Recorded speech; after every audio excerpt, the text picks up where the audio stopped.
جب آپ نے سپاہیوں سے چھڑا لیا تو آپ کہہ گئے، لیکن آپ کو وہاں پر کوئی چیز ملی نہیں۔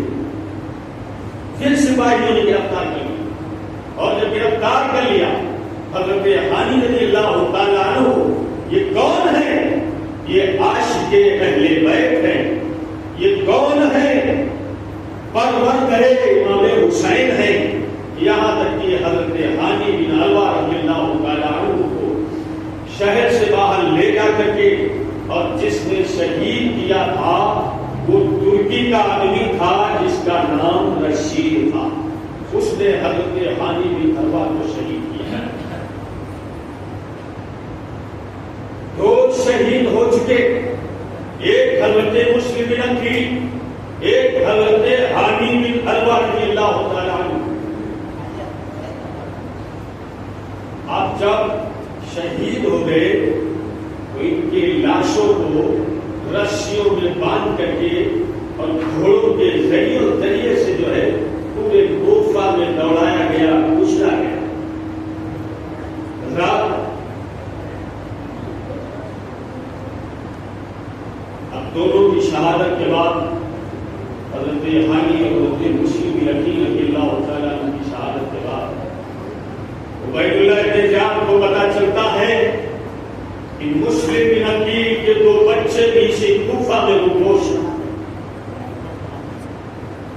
عبید اللہ بن زیاد نے کوفہ میں اعلان کرایا کہ جو مسلم بن عقیل کے بچوں کو گرفتار کر کے لائے گا اسے بے پناہ انعام دیا جائے گا۔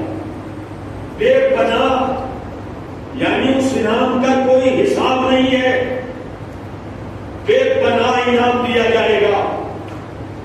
اس لالچ میں، انعام کے لالچ میں کوفہ کے ظالموں کی آنکھوں میں دھول جھونک دیا گیا تھا اور سب اندھے ہو گئے تھے، اور بچے کہاں تھے؟ سب نکل پڑتے ہیں تلاش کرنے کے لیے۔ بچے قاضی شریح کے گھر پر موجود تھے۔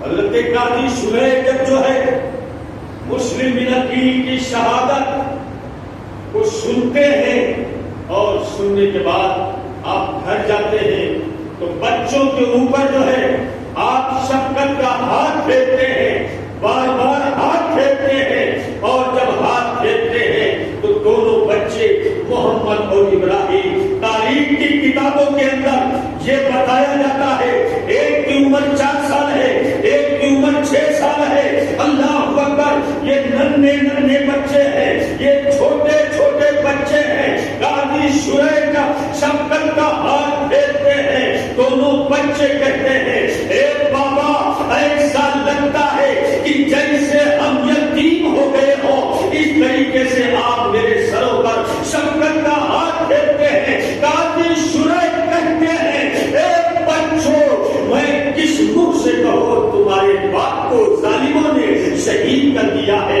اللہ اکبر، جیسے ہی بچے یہ خبر سنتے ہیں کہ مسلم بن عقیل کو ظالموں نے شہید کر دیا ہے، بچوں کی چیخیں نکل جاتی ہیں، بچے بے ساختہ رونے لگتے ہیں، آپس میں لپٹ جاتے ہیں، آپس میں چمٹ جاتے ہیں، یہاں تک کہ قاضی شریح دونوں بچے کے سروں پر ہاتھ رکھتا ہے اور کہتا ہے اے بچوں رو نہیں، اس لیے کہ عبید اللہ بن زیاد نے تمہاری تلاش میں سپاہیوں کو بھیج دیا ہے، اگر تمہاری آواز کو سن لیں گے تو وہ سپاہی یہاں تک